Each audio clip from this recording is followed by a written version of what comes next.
Hello, YouTube. Welcome back. Now, this isn't my shed because it's clean and organised and product of a far more efficient mind than mine.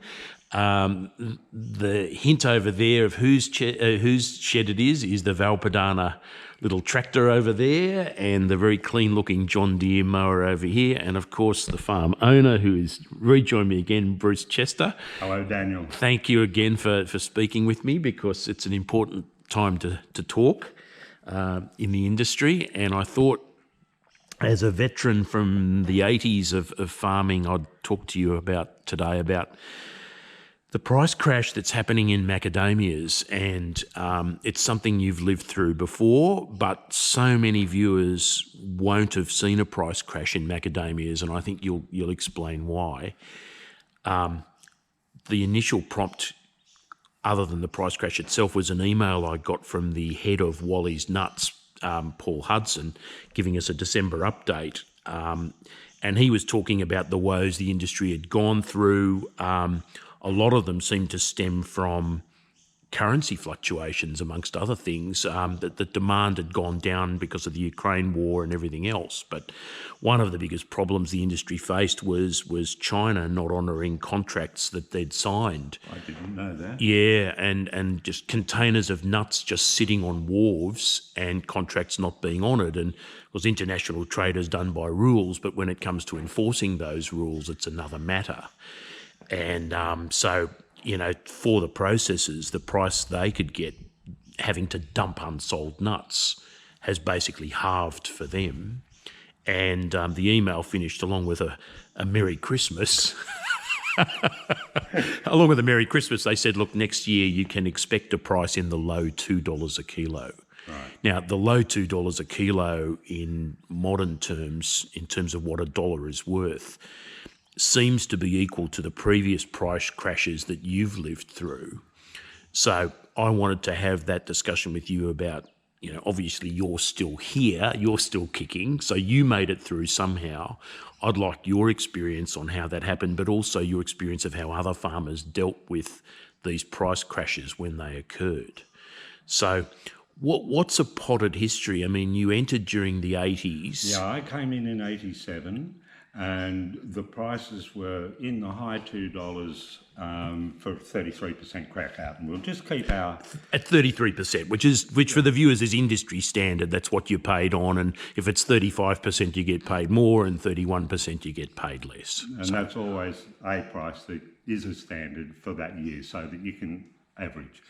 Now, in early 90s, there was a major, what we call a crash, yeah. But we've fallen from we're nudging $2 to $3, maybe a little bit more, and it came back as far as $1.67. Right. Virtually all of and I was associated with a lot of smaller and organic growers at that stage, and that's where the premium for organic actually did help me, but it was marginal, come on. Right. So it was costs were not repaid. It's as simple as that. Right. And this was pre and during the time that the levy was actually introduced. That was around 1993 from memory. Right. And sounds like bad timing too. Well, it sort of came out of it to give the growers a little bit of hope that, hang on a second, maybe we're not a whole bunch of little individuals and we're in the hands of a couple of processors only and la, la, la. Right, so we can market this stuff. So there was a bit of hope amongst us folk, I've got to say. Yeah. The bit with the price falling as low as, and I remember $1.67. I don't believe it came out any lower than that. Right. But most of my mates have gone, I'm ignoring it, okay, for anything under $2. Yeah. So you get the high and mighty attitude, okay, and that's good. But it makes sense. Was $2 a kilo then enough to make a profit? It was enough to recover your costs. Anything above that was, yes, it was. You could make a profit. Yeah. But that's $2 in 1990s terms. Exactly right. Yeah. Okay. So, and obviously diesel would have been a quarter of the cost of what it is now. Prior Ukraine war. Yeah. Well, prior the Iraq war, frankly. Yes, yeah. exactly. I mean, but Yeah, okay. So at that sort of price, you could break even, and obviously the inputs like fertilizers and things were much cheaper as well. Well, they were, but you didn't. You see, most of them they ignored everything. Okay, and Right. we discussed earlier in the piece about how hungry, say, certain varieties are. Yeah.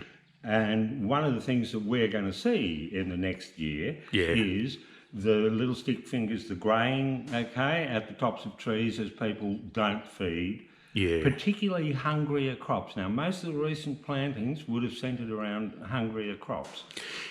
That is a worry. That is a worry in a sense. I mean, there was research done into it, and they found that A38 was the most resource lean tree Okay. in terms of it would do more with less. And that the theory was one of the reasons so many farmers loved A38 was that they were probably underfeeding their crops, but the A38 didn't mind that so much.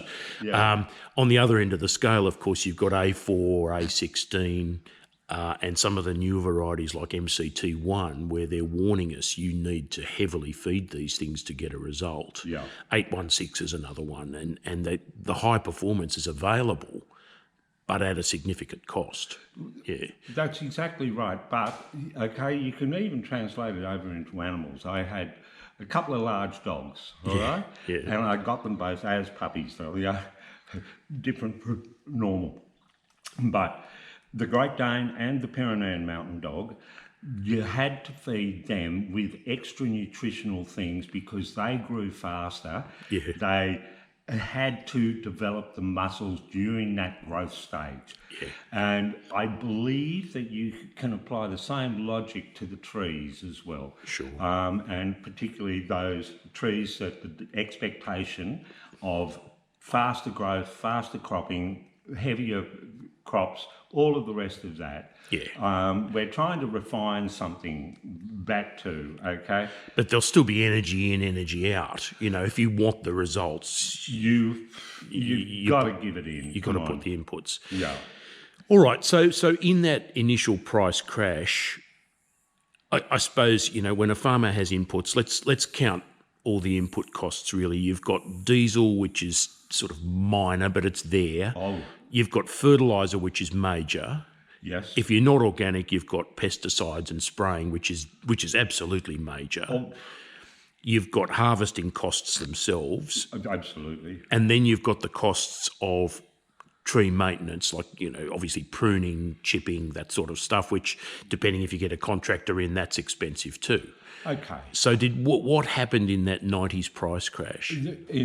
Well, basically, a lot of people ignored their trees. The larger farms, Yeah. the economics took over. So the accountants, like, say, had we still owned park properties or that Chichley park properties, Yeah. I know that they would have gone economically. We cut back here, we'll cut back the staff, etc., etc. Well, Chichley was one of the packer farms. Yes, it was. And it went through the crash. Yes. And what was the packer company's response? Well, we'd sold it out by that stage to Kerry, and Kerry still owned it Yeah. when the price crashed, and that's when ultimately Pacific Plantations bought. Right, that was the park 91, properties. wasn't it? Yeah, Yeah. Okay, yeah. so they almost dodged the worst of that crash. And they really did, but it also, by this stage of the game, Kerry was realigning everything. The farm that was just an asset that had its worth, and that was it. All right. So- but let's assume we don't want to sell the farm because that's a nightmare scenario. Well, there were some fantastic farms around the place. Yeah. You know, you go out the back of Clunes a little bit, and where your oldest farms are. Yeah.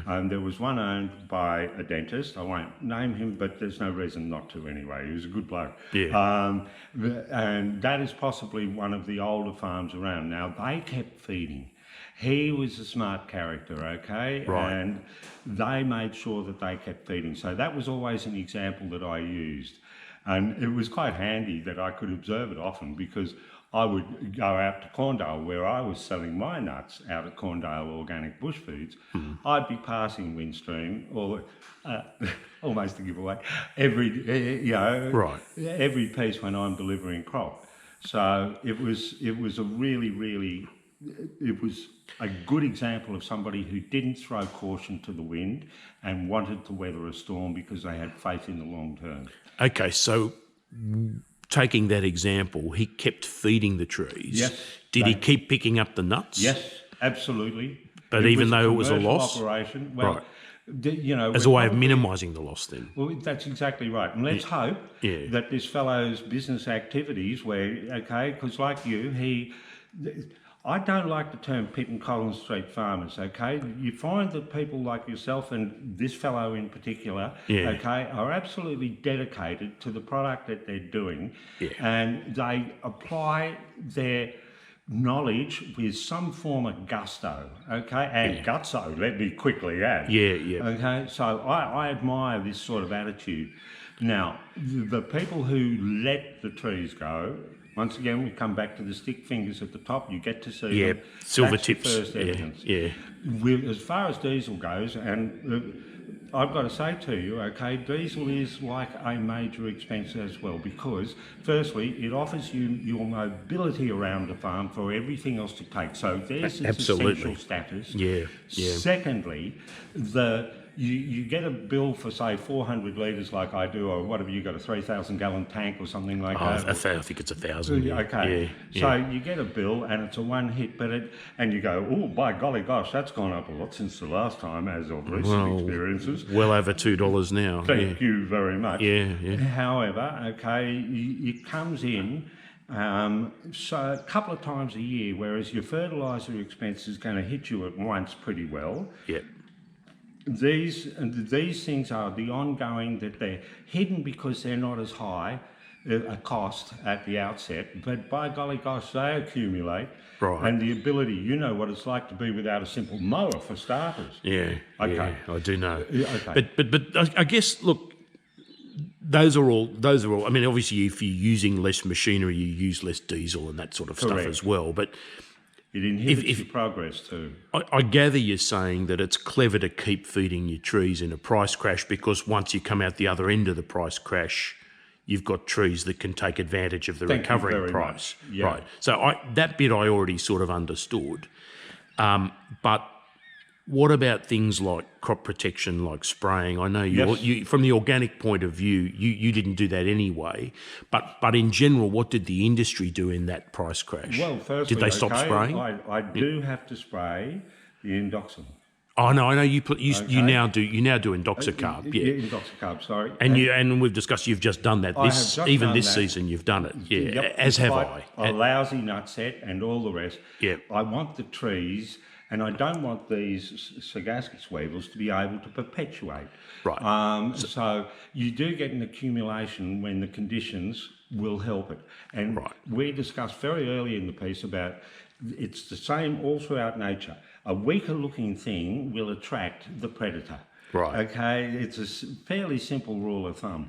So lacebug comes and goes, and you wouldn't worry about that year to year because it doesn't overwinter. Yeah. But definitely the life cycle of the macadamia seed weevil definitely does overwinter in dead nuts, particularly if you're not picking them up. So I could see why you'd still spray indoxacarb, for example. If you're not picking up your nuts in that basis as well, you're encouraging rats to populate in your orchard. As well. They are like a pantry for the rats. They last in the shells. All they have to do is burrow into them in a corner of a tree or whatever else. Right, so that answers the harvesting question. Then you really don't want to leave your nuts on the ground, even if you can't get a profit for them. Even if you have to mow them up and you tolerate the food supply in there for a little bit, for rats, I mean. Yeah. Even if you have to, but I don't suggest that either. I think it's easier to harvest than it is to mow nuts, believe me. Yeah, so you'd still pick them up and get what you can for them, again, as a minimised loss proposition. Why not? And earn an income, or what's seen as an income, because you've got a heap of expenses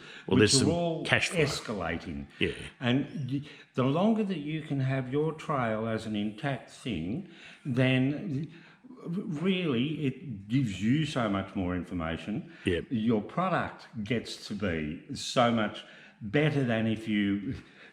forget parenting for a couple of years because I was a bit busy and the prices were too low. Yeah.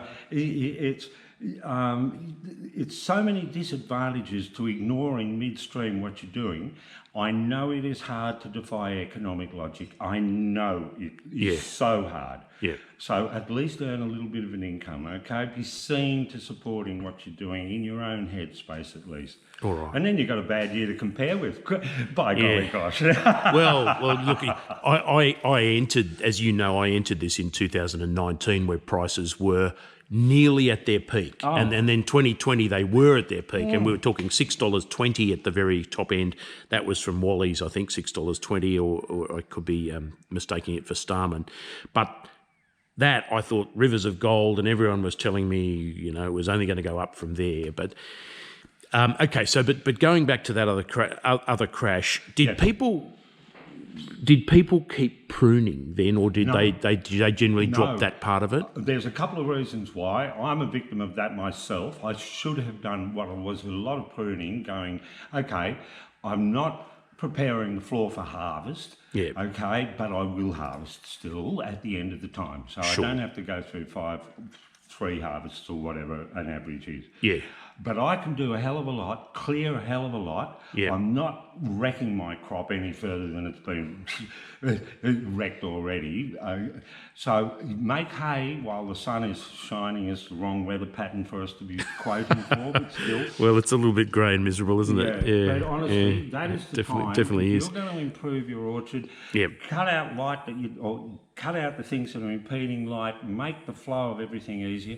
I got the Farmer magazine, that direct mail thing. Okay, they've got concrete rolls that you can have stretched out. Oh yeah, I get that too. If I had the dosh, okay, I'd be really taking a gamble with some of those really bad areas. To see if I could back up the soil like I did back in 2018. Sure. Put this over it, soil it up again and grass it, and try and see if I can get the water to float over something rather than gouge it out. So those projects are all things that can go ahead, but then again, they do cost money. They do. And in a low price environment where, you know, obviously people are uncertain about what the future of the price is, I mean, we hope it comes back up again. It's always has come back up again. But you were talking then historically about a price that never went much above $3. Yes, that's where it fell down to at first. But going down to 167. Yep. It then comes up again in the mid-90s. Into the $4 range. Into the $4 range. $5, okay. Nudging 5. And then when was the next crash? It happened after or around the GFC. So we're talking late 90s, early 2000s. Yeah. Where there was a lull in the market. Yeah. And that sort of lulled, I think, mostly through those 2000s. Sorry, it was it was a couple of years later than the GFC. Sorry. Well, no, the GFC's 2008 odd, isn't it? I think so. So, but there's another price dip. Was there another price dip in the early 2000s? Look, that was it. Sorry, that was it then. We had. Early 90s, okay. Yep. It recovered, but then it fell back a bit and everything, okay. And right. Remember we said about in the late 80s and early 90s there was a transfer of ownership of a lot of farms. Yeah. That sort of thing went on, and the price wasn't enough to encourage, and we've already observed around the place. People let their farms go. Hence my question about pruning. It seems like one of the cost-cutting measures that might have been adopted at the time was let the trees go. And then you then created a longer term overgrowth problem, which people even now are still yet to deal with. Thank you. Yeah. So okay, but it doesn't seem like the price ever reached boom levels until. But then I know because the one that's in living memory that everyone talks about is a 2007 price crash, where the prices got down to I think $1.20 a kilo. Or roughly that, and then there's some processors just wouldn't even take your nuts. That was the biggest problem. And you had a supply that nobody wanted to take, and it just dragged them all down again. Right. And it was thankfully it wasn't a super long blemish on the thing. Right. And we did come out of that to grow to unheard of levels before. Okay, we really, really did. Well, yeah. I mean, now I guess and again during that crash, same sort of thing applied. Farmers let their trees go to pot. It's economically, it's the rash thing to do. Okay. Yeah. It really is. Now, whether you're even a big farm or a small farm, if you're a big farm, you've got the bean counters in control. Right. They know how to save money and costs on books. Yeah. So, okay, Yeah. they don't get to understand the true costs Yeah. of the impact. So that's one perspective. In a small farmer's example, Peter Fraser talked about how his wife had to go out and do nursing and things like that. They had to have a supplementary income in these things. Yeah. I started the All Over Macadamia company with a cosmetic grade oil, and that was in 1993. Right. There were circumstances that led me to it, but it was something that I'd gone, great, I need extra money. And you picked up another job as well. I didn't did. you? I was contracted to Telstra. Longest 3-month contract I've ever worked. Right. Started in September 1991. They eventually got rid of me in May 2000. So It's a very good 3-month contract. oh yeah, long one. Yeah. But I was selling phone cards to all of the retail outlets in this vast area. Yeah, Also back in when Brisbane phone at cards one were a thing. stage, down in Melbourne at one stage. Yeah. So I was away from the farm. It was a huge sacrifice. Fortunately, I was earning enough money to be able to flick some money into some labour to do what I had to do Sure. to maintain it. And that became the economic necessity to have another string to the bow where if I don't have my most valuable asset, time. Yeah. Okay, so if I don't have that asset at my disposal, then I flick money at somebody else to do it, okay, because it is that important to me. Yeah. Well, obviously. But yeah, okay, so now let's, I guess, explore that period. There's the crash in 2007, prices then start creeping back up, and then there's a sustained period of price growth almost from 2007 up until 2021 or 2020. No, it'd be 21 when they started dropping rapidly. And so more interest in the industry, people investing more in their farms, feeding more, spraying more. There are many factors, okay? Yeah. The price reflects the demand and the supply. Yeah. You can't ever forget that. Now, what I would believe is that you had a growing supply from this early 2000s period, maybe 2007, etc. Yep. You've suddenly been able to supply into the markets that you've created. We have helped with it with our levy. Yeah. So, well, it does seem like that, though. It does seem that the demand generation after 2007 really kicked in. So all these Asian countries who'd never heard of a macadamia started buying them, and all of a sudden we had this demand outstrip supply year after year after year. The processors could always sell all their nuts, including the ingredient styles. yes. And the price went up, and I think a lot of the industry and a lot of people wanting to get into the industry just assumed this was going to continue on its trajectory. Well, this is human nature. Yeah. Okay, we've got to say... People following the money. Oh, absolutely. Yeah. Hate to say about Kerry Packer once again, but he said it very easily, okay? The capital is going to move wherever it gets its best return. Yeah. It is a fluid substance like that. You can lock it up, yes, but it is going to follow the greatest return. Once again, we come back to human nature. But it's also true in that sort of theory that the people who are on the ground producing at the time that big price strikes, they're the ones who make the real bucks. Whereas others who jump on the bandwagon later might be coming on when it's close to its peak. I mean, Wouldn't you have hated to have bought Bitcoin at 60 grand? Yeah. Yeah, thanks. Yeah, I know. Okay, that's I know. really the folly of this. Yeah. And they set up with huge, grandiose plans. Yeah. They alter landscapes. I know that there is some concern about the amount of water that's being drained out to host the macadamia farms down on the ex-sugarcane fields in front of us between Lennox and Byron. Yeah. Now, these sorts of things raise concerns, and people will try to protect their neighbourhood, okay? Right. The NIMBY mentality should actually exist to a fair point, because you don't want somebody who comes in and buys all the water resources to put in plastic bottles and then you don't have access. So there is a justification, and once again we say about demand supply, which is going to be your biggest influencer of price at any stage. Yeah, And but put your bean counter on hat, Right, because you are one. You used to be the head bean counter at Channel 9. No. I was never an accountant there. Oh well, okay? well, you did control the purse strings though. I did the budgeting, yes. Yeah. but look, is it a case of, in our industry, the bigger they come, the harder they fall, in the sense of you're a small farmer, Yes. you don't employ anyone. No, Well, you do sometimes at the moment, but if you're a small farmer who runs your own farm, manages your own budget, that sort of stuff, you've got no other mouths to feed other than your own. Yep. And at least you don't have labour costs and irrigation costs and those sorts of things. Correct. Are you better able to weather the storm as a small farmer than you are as a big one? Firstly, it's not going to impact you as much.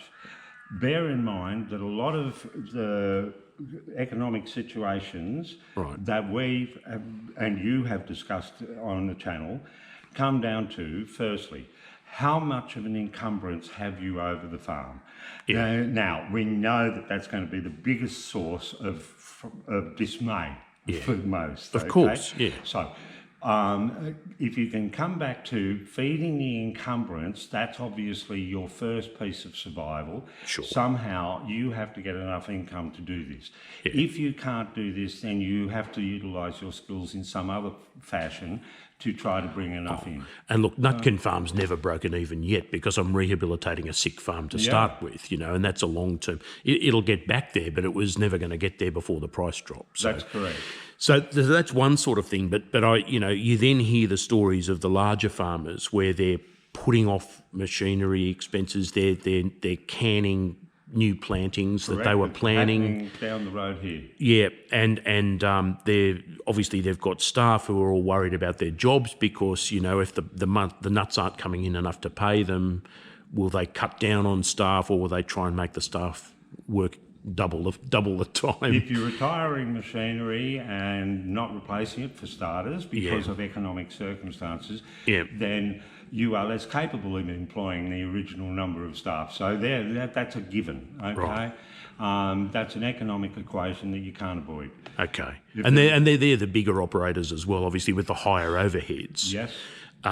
But they've got capacity to make bigger profits when they certainly do. When the heat is on and the price is the high. So maybe they have higher highs and lower lows than a small farmer. Is that a fair? In revenue terms, most certainly. Revenue terms. Yeah. However, as far as running the operation itself goes, and as I said, if you get distracted, and if you take your eye off the prize of the prize is something that's going to outlive me. Yeah. It produces food. Yeah. Okay. Hence, one of my arguments as to price recovers. Okay.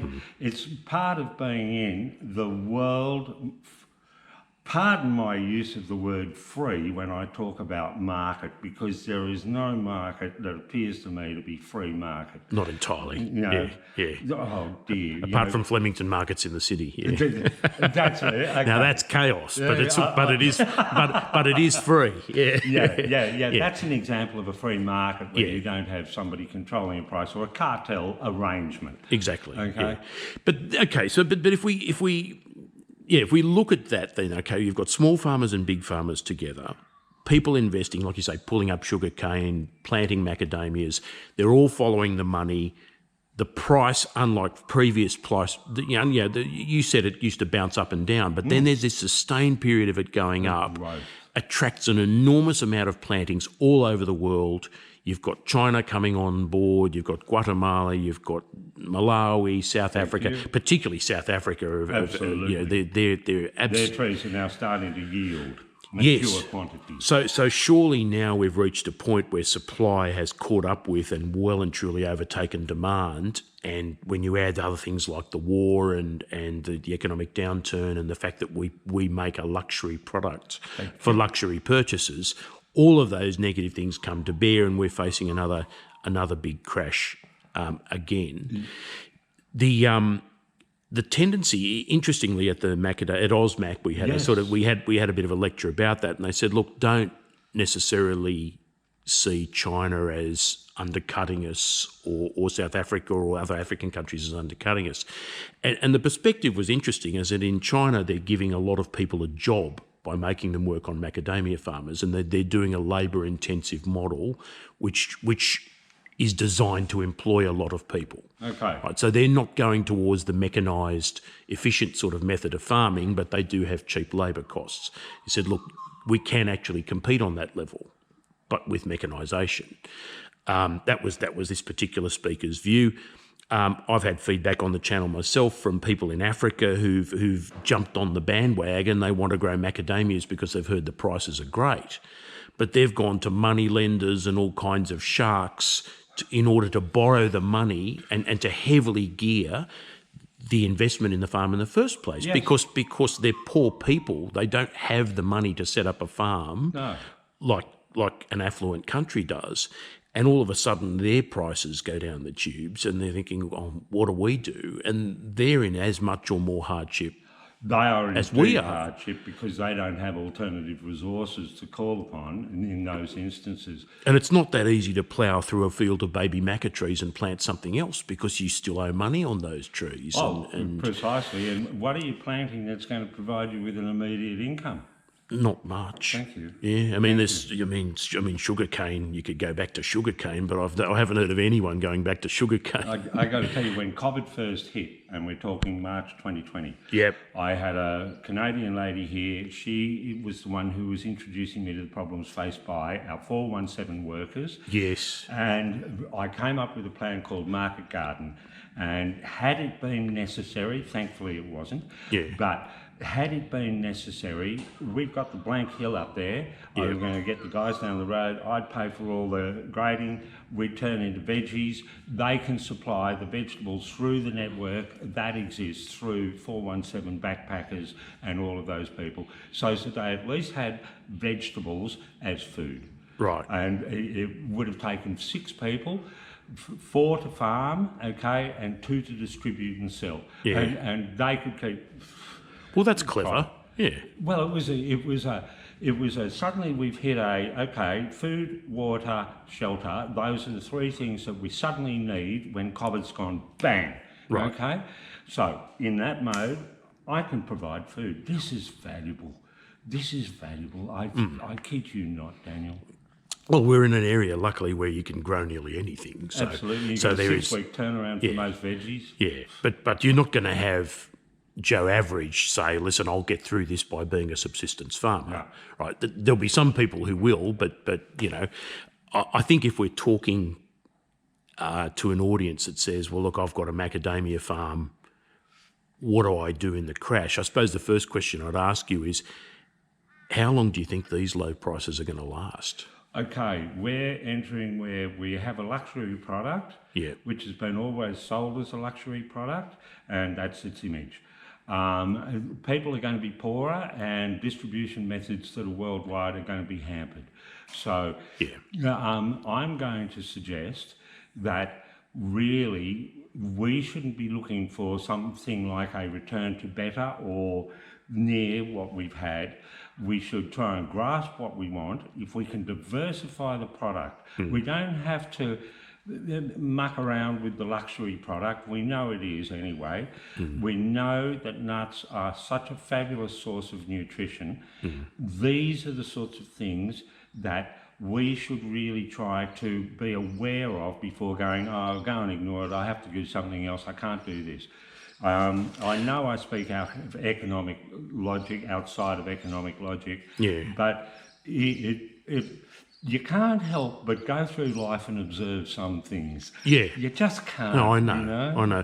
Interesting, in that email, Paul Hudson from Wally's made a comment that he'd just been over at a trade show in France, and the feedback there from the food manufacturers who used macadamias as an ingredient said that they'd started using macadamias in their products, but had given up a few years ago because the price just got too high. Hence lies an answer of an advantage in lower prices. Well, they open markets. well, exactly, but they then started substituting other nuts in their products. So you can make a biscuit with macadamias, but you can equally make one with almonds or something else. Won't be as nice, but well, not in my opinion. But that's, you know, that was an area where the high price then deterred usage of macadamias. And of course, any manufacturer will say the price is too high because their interest is in lower prices. But perhaps what you're saying is that maybe the price may climb back up to a point where it provides a fair return to a farmer, but is also accessible to the people who want to use it in large numbers. As a non, there you go. That's where your advantage comes in with the lower price. You can tempt more people. I come back, and that's what Wally's are doing. They're saying, look, they're trying to sell. You know, they've said, look, we know that at low $2 a kilo is well below the cost of production. Yes. But think of it like an investment in future demand and that sort of thing. Now, I'm a little cynical about that because it's sort of like a nut processor saying to you, well, look, profits are for everyone, but losses are for you.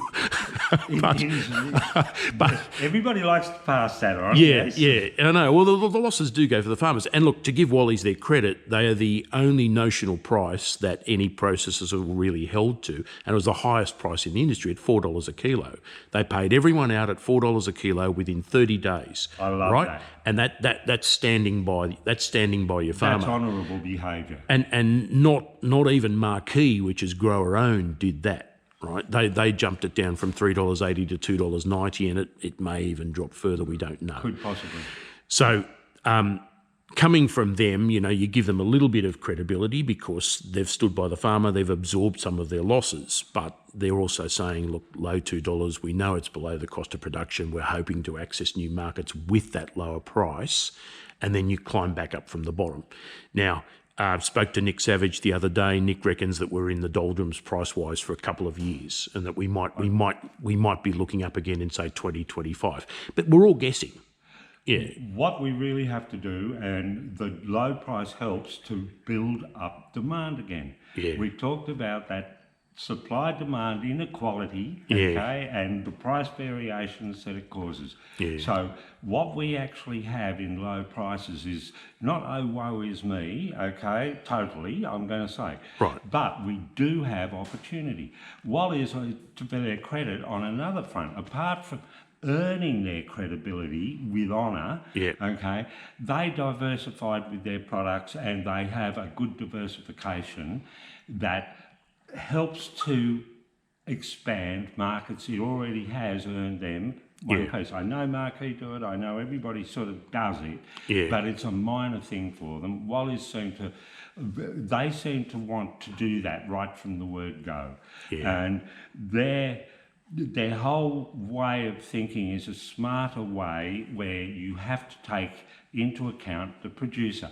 And don't forget, we also discussed a production tax, which we farmers all pay. We all pay. All right? Yeah. So, I mean, either way you're going to get nailed. Let's try and turn it to our advantage and build demand. We're talking about a solid product that needs demand as its main source out of any current price melees. All right. So advice-wise for the current crash, given your experience, if you're a small farmer, I take it from what you said already, you would continue feeding the trees? I would. What about the pH in the soil? Continue working on that? Absolutely. Because that's a long-term thing? That's your lifeblood for the trees. Right.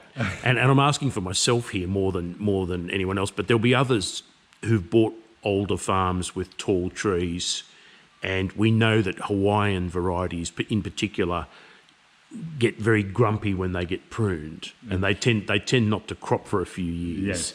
is now the time to prune Yes. while you wait for the higher prices Yes. to come back? Yes. It just seems logical to me. It's so long as you're sure that the price is coming back, Well, it's worth even pruning. If you don't, Yeah, okay, yeah. you're still going to wind up eventually with a better producing tree. That's the reason why you. That's why you do it in the prune. first place. So Yeah, it's not a deterrent, please. Okay. Yeah.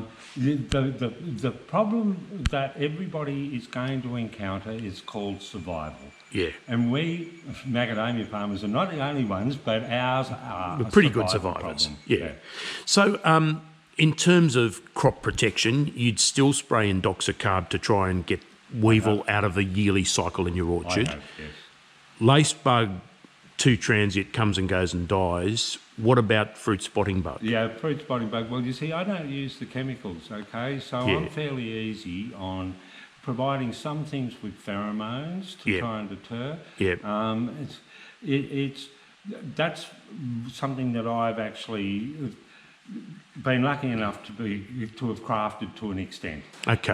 But I do have major problems in those. I mean, there's a lot of people who would find my insect levels totally unacceptable. I want you to know. Sure, but you've also got high levels of predators, and I do. you maintain a balance. And in fact, the first time I spoke with you, you explained how that worked, and certainly from what I saw of your trees, it was working. So, Yeah.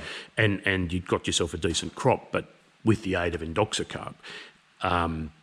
So if we, in terms of actual feeding, I know you're a manure-based person, and I largely am now.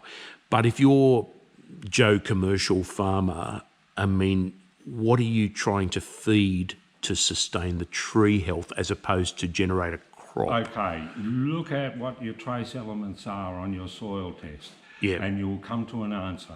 I've just had a soil test and leaf analysis done, and I'm pretty well the same as the last one, which was, I think, 4 years ago. Right. I've got them both up in the house. I'm a silly boy. I should have brought them. No, up that's to all the right. front. Yeah. But my pH is still 6.2.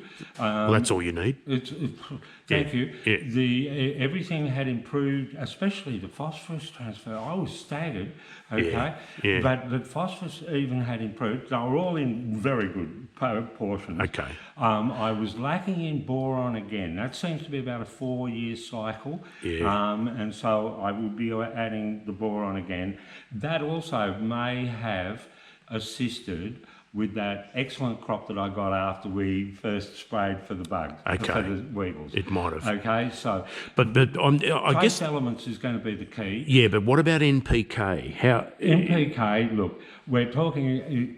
that's and what- not nitrogen in particular, because there was, and I think my agronomist Mark Duncan was getting increasingly sceptical of people putting huge amounts of nitrogen on their macadamia orchards. He just says it promotes a lot of super leafy growth, Yep. and the trees look great. Thanks.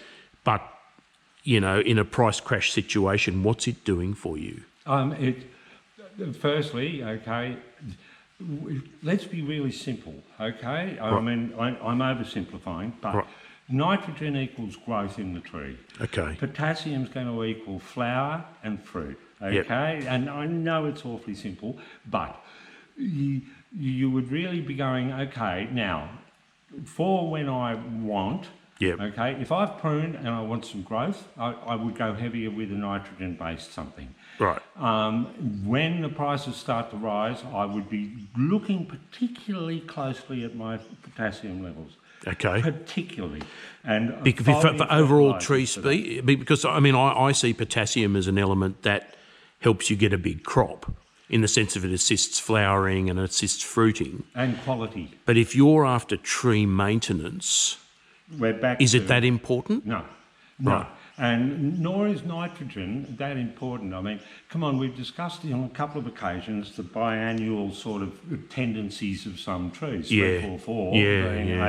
a highly nominated one. Yeah. And that exists, okay? Right. Like if the tree's sitting there going, phew, I worked really hard last year, give me a break for a second, let me recover. Sure. Okay, like Well, my trees did that to me, so yeah. give it a bit of a siesta, and there's nothing imperative that's going to gain you any money whatsoever by overfeeding all of these things. Right. But make sure, and once again, we'll come back to nitrogen with the hungry varieties. Yeah. Gee whiz, okay. You've got a little bit of a rod for your back, but keep it going, honestly, because it takes ages to recover from letting your trees go backwards in that fashion. Okay. It takes a long while. Now, And mine did it during that first piece when I'm off calaveering around the country for Of course. Telstra, because they changed their name in midstream. Yeah. Mine trees, man, they were silver fingers at the top everywhere. Sure. It was awful. yeah. Now, I mean, diesel, as you mentioned, is a major cost, but we use more diesel mowing than we do anything else. We do. Are we? And Nick Savage did mention this when I raised it with him. He said, look, we mow too much, and that might be a cost saving. Is that something that Absolutely. You'll find that that's the first thing that any decent bean counter would go through is, right, what's unnecessary? That's how they came to the conclusion of closer plantings in 10 by 12s. Oh, we've got all of this spot and all we're doing is mowing it for 8 years, Hawaiian varieties. Yeah, so let it close over. Yeah. We can do better and we'll pull the trees out at year whatever. Yeah, which they never did. Yeah. No, I mean, that's stupid. But okay, so reduced mowing is one potential cost saving. It is.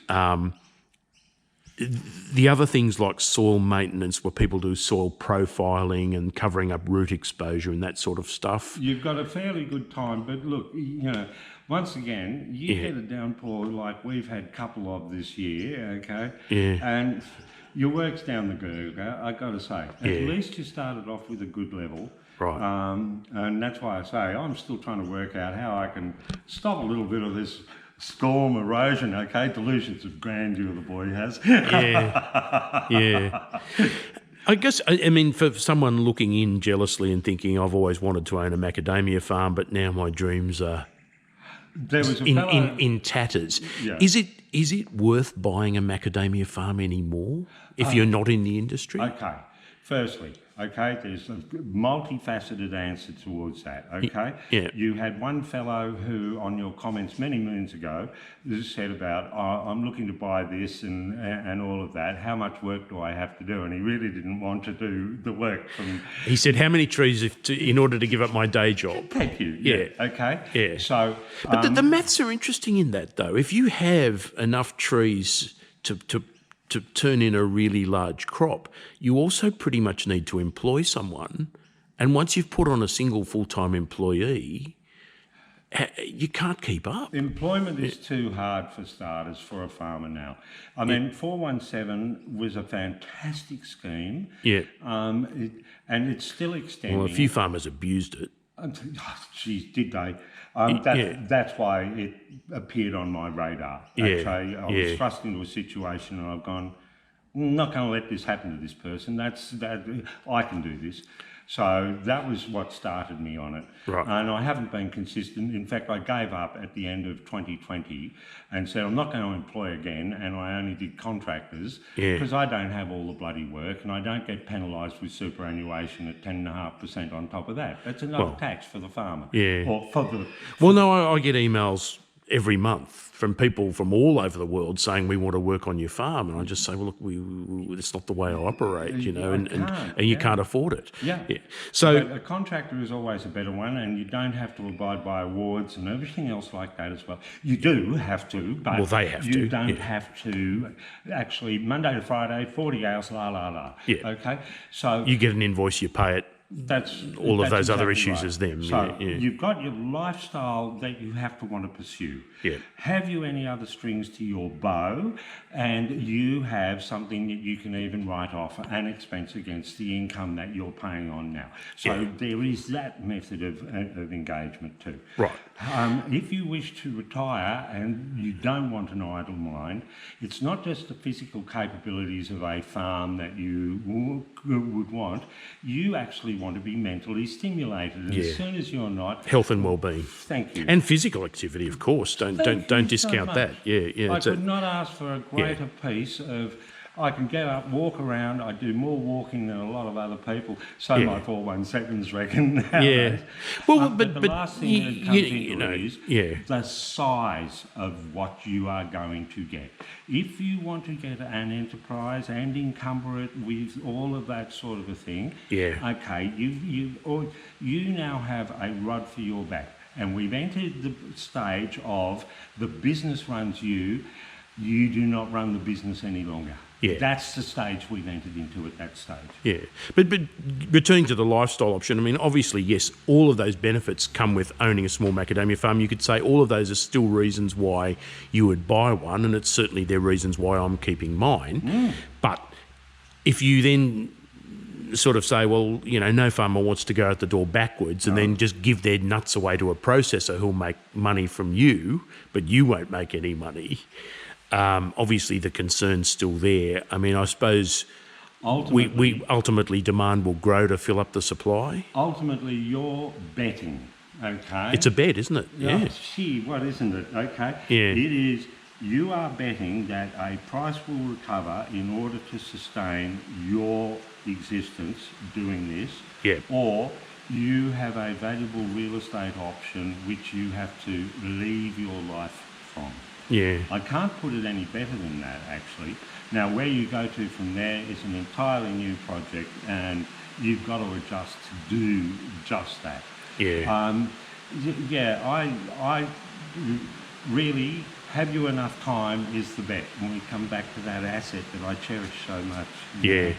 And from the marketing point of view and demand generation, I mean, if you assume that supply is going to continue to grow, because during all these boom years where the price just kept going up, the rate of planting kept growing up, and we know that the industry is going to double in the next 10 years in terms of supply.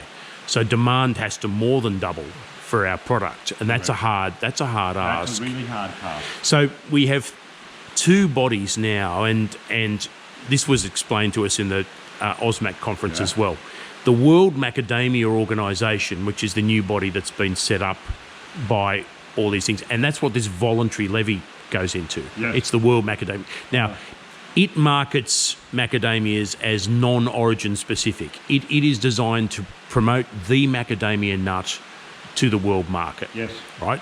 We now have the compulsory levy that in Australia we have put on our own nuts, where we have to pay the levy to the industry. Yes. The Australian Macadamia Society puts some of that money into the World Macadamia Organisation, but the rest of it goes into marketing Australian origin macadamias, right? And so you've got those two levels of marketing effort. You know, one is eat macadamias, and the campaign is called Love Macadamia. Okay. It's a little bit uninspiring to me, but maybe it'll work in other countries. I'm already convinced anyway. So, and so we've got those two levels of marketing.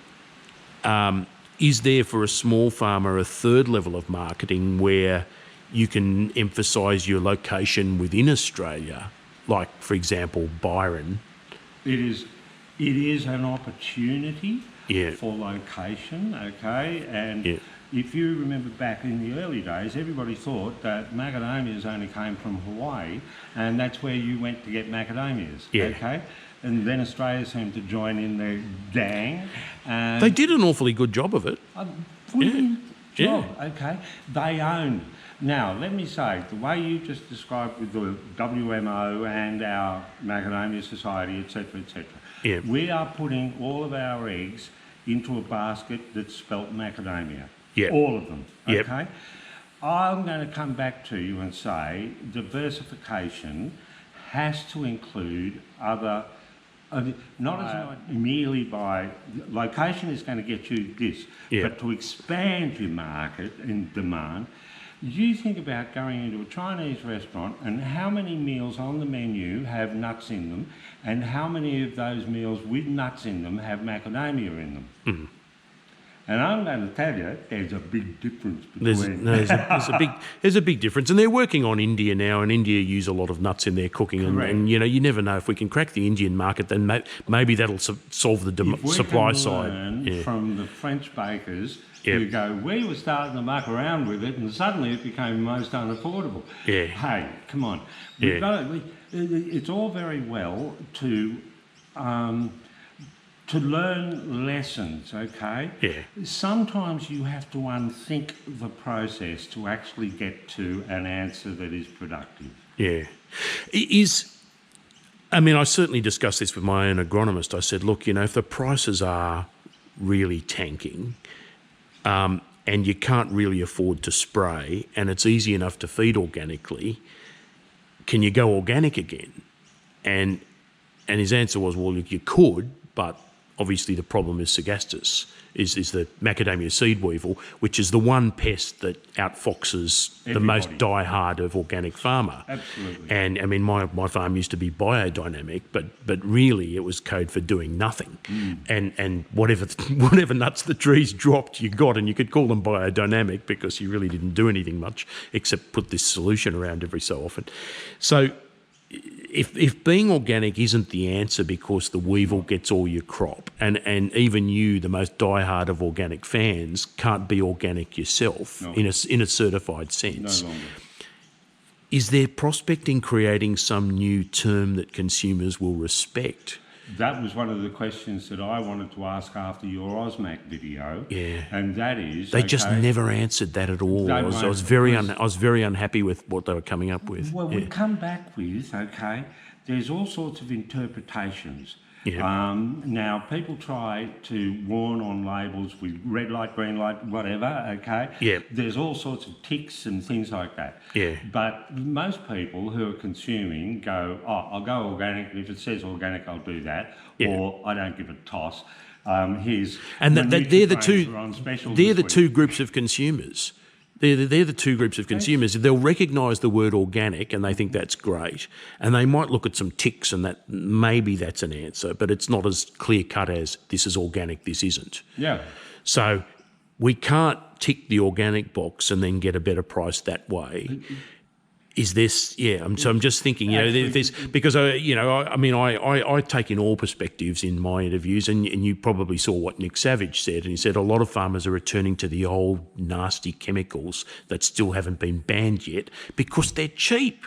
And because they work. And they still work. Okay. Yeah, diazonon works, spin works. Well, this evil weevil, okay, it only reared its ugly head after endosulfan was banned. Yeah, there's no way they're bringing that back. I don't know if there's a correlation between the thing that the weevil would feed on, and that was always eradicated by the endosulfan, or whether it was something that the endosulfan took care of the weevil with.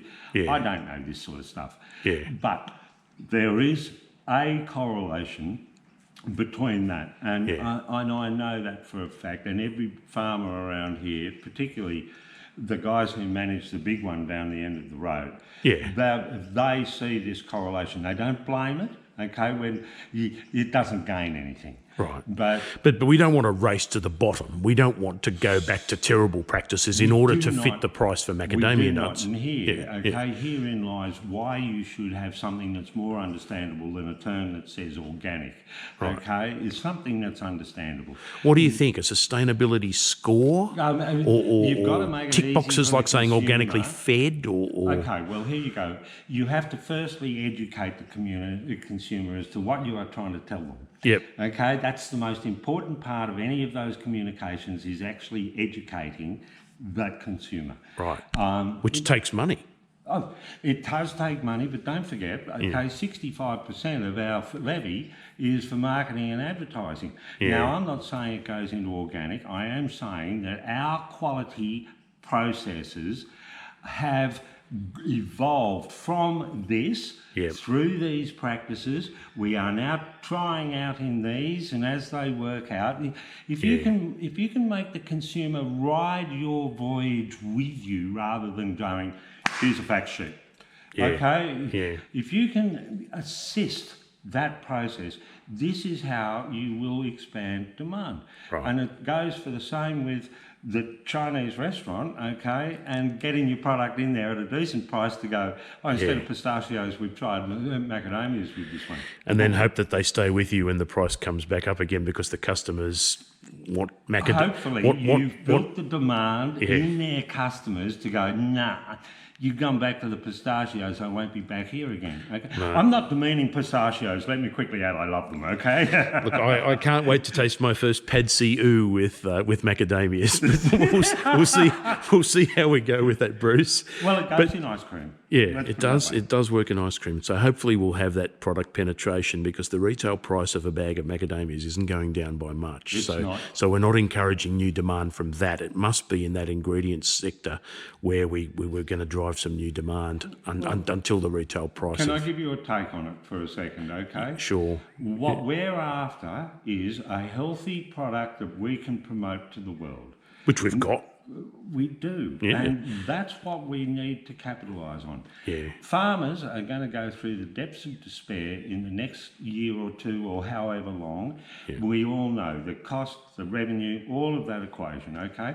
However, I must say that really, if you can take on board that we are producing food, one of those three things that people need, okay? Yeah. That's it. Yeah, that's great. Think of yourselves, I was going to say, here's that's your motion. Here's your sideline. This is one of Bruce's businesses. He's got T-shirts saying "Save the Humans," and I think for all sorts of reasons in the current climate, it is the humans who need saving, particularly the macadamia farming humans, but all the humans. Exactly. Come on, we've got to do that. We've got to do that. And Bruce, thank you so much for talking with me today, and I hope that's some comfort for people with farms and those looking to get into farms. It's not something you want to turn away from, I don't think, but there's just got to be managed pretty carefully, and hopefully some decent marketing will be done as a result of this, and we all bounce back. I hope so. It's a challenge to us all, and I enjoy doing these videos with you immensely, Daniel. Thanks. Thank you so much. Love having you. Thanks, Bruce. Bye for now, guys. Yeah.